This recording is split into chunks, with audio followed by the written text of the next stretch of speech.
So this one's going to be called The Death of Subjectivity and the Function of Baseball History as a Revelation. I've pulled together 3 different photographs, which I think describe this phenomenon in the most clear way or fashion. The first one is a commemorative photograph of a group of coal miners headed to a baseball event in the early 1900s. The second is the 1908 Nebraska Indian baseball team cabinet photograph. And the third is a photograph of the Red Sox spring training in Hot Springs, Arkansas, 1914. So the idea here is to talk about baseball history as a progression and a movement that shows really the lack of true individuality. Baseball history is traditionally marked by the individuals who make significant statistical contributions or change the way the game is played, or are remembered as standing out from the milieu of the phenomenon of baseball proper.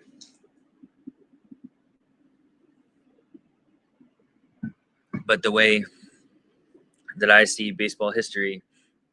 and we've talked about this, is as a communal phenomenon that is an emergent network, a series of happenings that are occurring in relationship to one another, that are exploding like different star clusters in different pockets or regions of the Western Hemisphere. And these developments can all ultimately be reduced to one thing: baseball as a cultural phenomenon, as a pattern of movements, as a sort of religious cultural rite, which has predetermined laws of physics, so to speak. It's a map overlaid atop the laws of physics of the cosmos, such as the function of gravity on Earth, and how generated force from a specific mass pushed through an object, whether that's a ball or a bat, which again has a specific mass but is latent, right? The chemical reaction of a body in motion, or a body generating force or generating energy through its metabolic chemical processes, is a cultural overlay, as in the pitch or the swing of the bat, or the running to make a catch with the baseball glove. It's a cultural overlay of the laws of physics, which are themselves a physical ritual of communion with the sport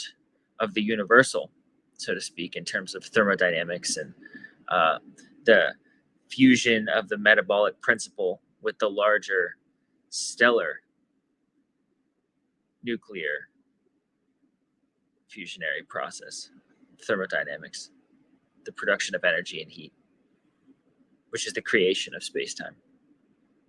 right? Through even if you just wanted to reduce it to a solar system perspective of this massive force and center of gravity, which is the illuminating, heat generating, energy generating, transfusionary force of the universe itself, or of the solar system itself, the star that is the sun, or the universe itself, which is the Big Bang, as it is conceptualized. The creation of a massive explosion of heat, which is a generative fusionary force, and that being replicated down even to a cellular level in terms of cellular metabolism. That process engaged as an act of play,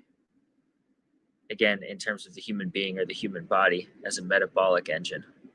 a thermodynamic engine, the engine of the creation, expulsion, and consumption of energy, which are other beings and forms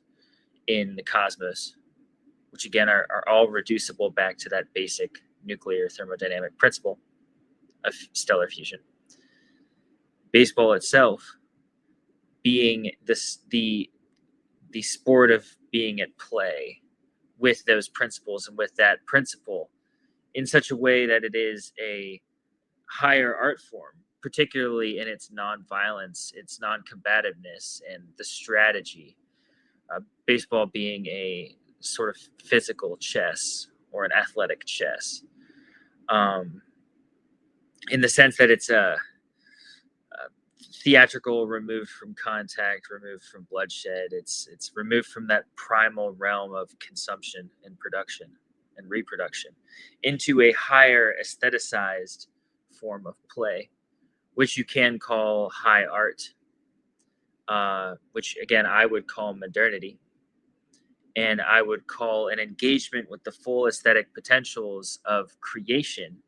beyond just the primal dictates of being human, which again are consumption, production, reproduction, genetic, biological imperatives to survive and reproduce. So we discussed that. And baseball itself then being,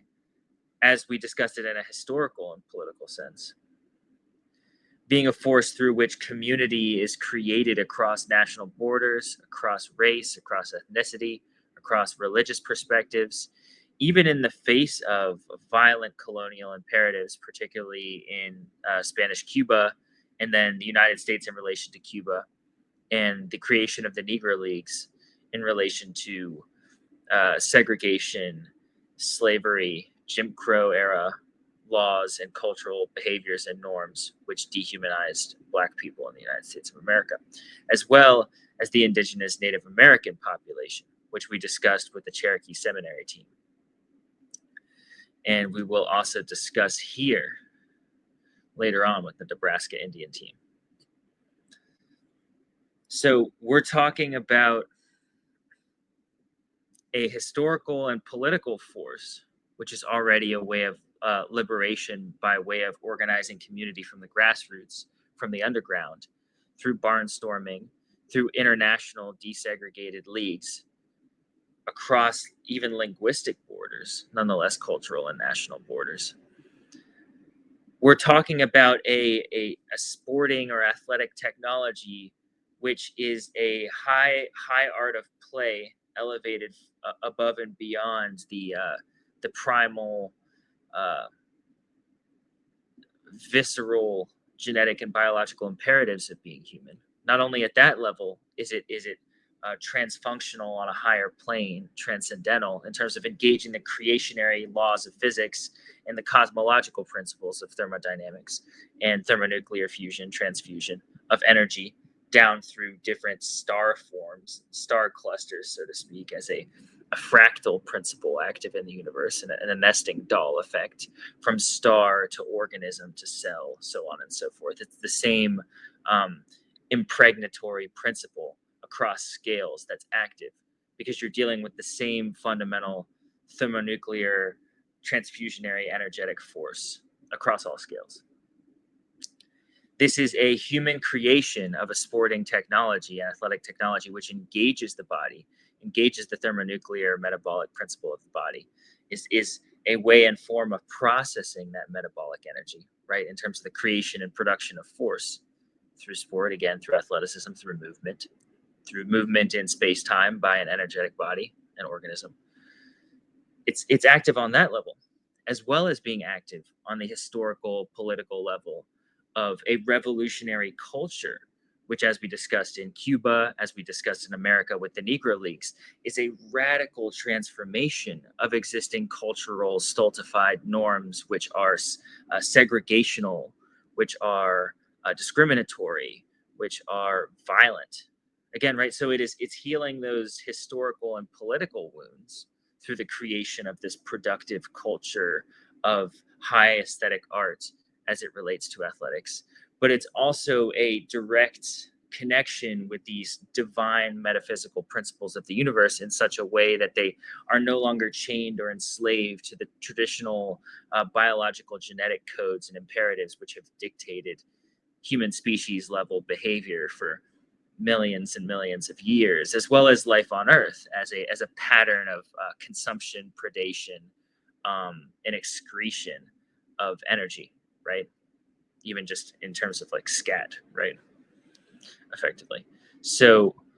you're looking at something that's revolutionary on multiple levels, and unconsciously I think this is created as a technology which quickly becomes a political force which is actively overhauling the norms, the violent norms of political cultures, national identities, separative, segregated conceptions of the human or the tribal with their own sort of bounded cultural ideologies and theories of what is good, what is bad, what is meaningful, what is not, what is acceptable, what isn't, the in group and the out group principle as it is historically classified, the tribe or the empire with its borders and its walls and its enemies, so on and so forth. So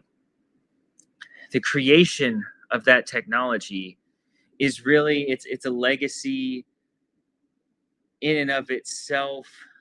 that also reveals in a profound way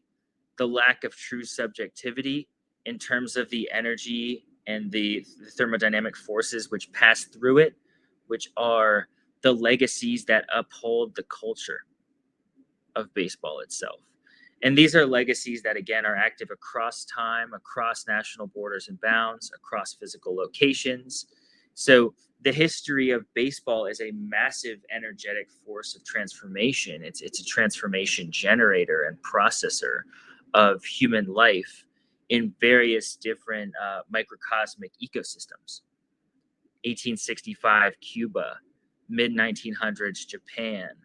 right? These different locations where the star force, the fusionary star force of baseball is highly active in terms of metabolic concentration of energy, which is performing this physical rite of transformation of metabolic energy and force in terms of the human motor process or the human drive process being directed to this higher cultural art form of baseball, again as a series of patterns, movements, uh, functions of laws and rules, which are all by the nature of the sport of baseball devoted to this higher aesthetic art, in the sense that they're not devoted to preservation of self, the survival impulse, or the reproductive impulse. So you can see almost the hidden radicalism of the function of baseball as a nonviolent strategic chess sport, which itself is not on a board, it's on a field of active physical movement and processing of metabolic heat energy, processing of this thermodynamic principle, freed from the traditional rules and regulations, laws and bounds of the human being as a survival mechanism and a reproductive mechanism, as a consumption and production mechanism. It, of course, you're eating food and you're excreting scat bodily fluids in order to continue this effort, right? In terms of hydration of the cells or consumption of calories to generate body heat, to generate energy through the body. But this process is being devoted to the physical, artistic, creative practice of the sport of baseball. And then you have this pretty much it's a lack of belief is a great way to say it. It's a lack of belief in the sense that you have this participation across nations, across religions, across ethnicities, across races, across cultures, but this practice is devoid of belief in the sense that it is a direct and pure submission to the laws and rules and regulations of baseball as movement patterns. Again, it's non-ideological in the sense that it's a purely physical engagement with the act of sport as a right, which is a direct encounter, a direct transmission of that bodily energy into the movement of flow. So it's an entirely passion-driven phenomenon, entirely passion-driven sport, which is devoid of a belief system, which in any way is separative and purely as in terms of being in participation on the field, stepping into and onto the field, and as such, in this implicit agreement with the laws and rules and game of the sport of baseball, which are themselves at a deeper level and more fundamental level, the laws and rules of physics of the universe. And stepping into this field of agreement is stepping into this field of play, and as such, directing the physical, bodily, even spiritual metabolic energies toward the continuation of this process. So then, when you look at baseball as a cultural phenomenon which spans generations, nations, cultures, traditions, you're looking at a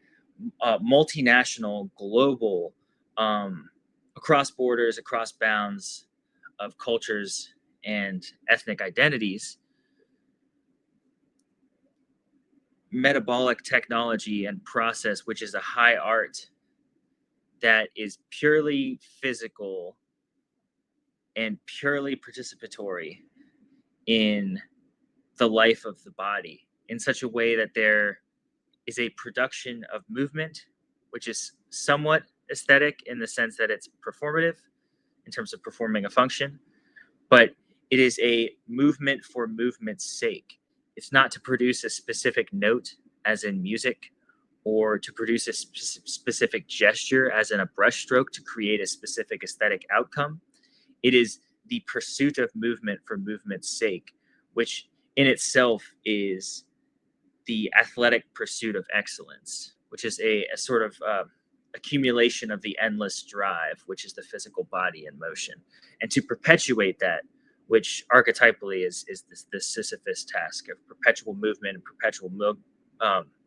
motion, perpetual processing of the energy of the cosmos. This participatory movement is something that is entirely universal. And to enter into that movement and to engage and hone that process of movement and the clarity of flow within that is the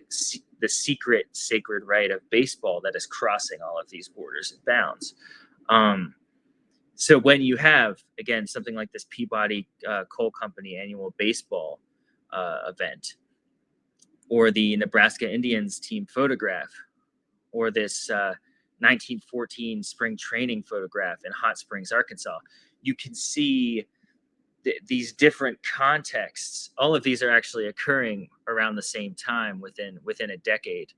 of photo capture. All of these are from within the United States where these photographs are being taken. But you can see the diversity of the contexts in which baseball is occurring and unfolding, and feel the visceral process of transformation of the ecosystems and environments and political and social and historical contexts around these photographs disappearing and nullifying. This moment of time with this train, the architecture, as well as this early period of Native American assimilation into colonial American subcultures, as well as this moment in Hot Springs, Arkansas, with this almost logging town architecture. These are fleeting historical, political, and cultural moments which rapidly spin out of time and are corroded and destroyed by the essential nature of fire, of the cosmos itself. They become historical sediment. They become ash that's burned into the ground, and they're leveled to the point of which they become layers of sediment in the physical earth themselves, and then are recovered as artifacts or ruins, etc. So you have this historical movement that is occurring all around baseball, but baseball itself is being perpetually uplifted and returned to being, into existence, by this willful cultural participation and creation as a movement. So I'm going to add one more photograph, which I think is actually very informative, because it's actually baseball being played in ruins, and this really helps elucidate it. So you have a sort of like Skull of the Dead moment, in the sense that the subjectivities that pass through baseball have deep and profound and intersecting weight and collaborative force behind them. And this is the historical legacy that we traditionally know to be baseball itself, with all of the players and the figures and the events and the mythologies and the legends that color the history itself. But when you look at baseball itself as a artifact or technology of the cosmos or a technology of space-time, you can see that all of these subjectivities burn through the sport itself, as well as the artifacts such as the stadium architectures themselves, but particularly these subjectivities that are the lifeblood, that are the bodies and the forces that churn metabolically through the creation and upholding of the ritual technology of baseball. So the ritual technology of baseball has all of this energy and this life and this force and this literal metabolism of the blood, the energy of the body, through this mass participation in this cultural ritual, which is fundamentally without ideology, beyond, again, the rules of play, which are an implicit agreement to step onto the field and thus participate in this energetic movement, which, again, does not have a theological narrative or cultural underpinning as such as a genesis of the creation of the universe or a belief in a system of unfoldings of gods or spirits. This is a direct transmission of that physical energy, and the movement of that physical energy through the sport is that deeper kind of hidden esoteric legacy, and that fragment which is forgotten at the purest essential level of the energy itself, which passes through all of these different metabolic thermodynamic nuclear bodies in terms of stars themselves that are burning and clustering and exploding within this microcosmic stellar system of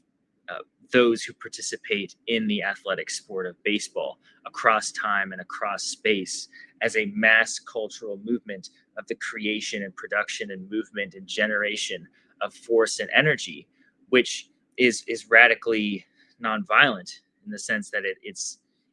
physical within the solitary space of latent objects, such as the ball or the bat or the glove. There is actually no physical contact in baseball. Again, there's this high art of the solitude